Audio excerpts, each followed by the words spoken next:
আজকের দিনটা পুরোটাই বৃষ্টি। তো বৃষ্টিতে একটু ইচ্ছে হলো একটু আলাদা ধরনের নাস্তা খাওয়ার। তো সকালবেলায় বানিয়ে ফেললাম আমি আজকে একটা সুন্দর টেস্টি নাস্তা। তো তার জন্য লাগলো আমার 2 কাপ ময়দা, তার সাথে 2টো ডিম। তো ডিম আর ময়দা, তারপর তো অনেক কিছুই দিতে হবে। তো তারপর দিয়ে দেবো আমি কাঁচা লঙ্কা কুচি, পেঁয়াজ কুচি, গাজর কুচি, টমেটো কুচি। কাঁচা লঙ্কাটা একটু বেশি করে দেবো। তো আমার কিন্তু লঙ্কা খেতে খুবই সুন্দর লাগে, বেশি বেশি বেশি ভালো লাগে। তো তোমাদের কেমন লাগে লঙ্কা খেতে তোমরাও জানাবে আমাকে কমেন্টে। ওগুলো দেওয়ার পরে তারপর আমি দিয়ে দেবো ধনিয়া গুঁড়া, জিরে গুঁড়ো, লঙ্কা গুঁড়ো, আর তারপর সাথে দিয়ে দেবো একটু জল। তো জল নিয়ে ভালো করে একটু ফেটিয়ে নেব।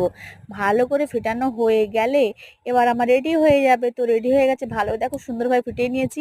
তারপর আমি গ্যাসে কড়া চাপিয়ে দেবো, তেলটা গরম করে নিয়ে তারপর দিয়ে দেবো এক নাকু করে। তো দিয়ে দেওয়ার পরে আমি তেল দিয়ে এপিট এপিট করে ভেজে নিয়েছি। আমার তৈরি হয়ে গেল টেস্টি নাস্তা। তো তোমরাও বানিয়ে খেয়ে, কিন্তু বাচ্চা থেকে বড় সকলেরই কিন্তু খুব ফেভারিট এটা।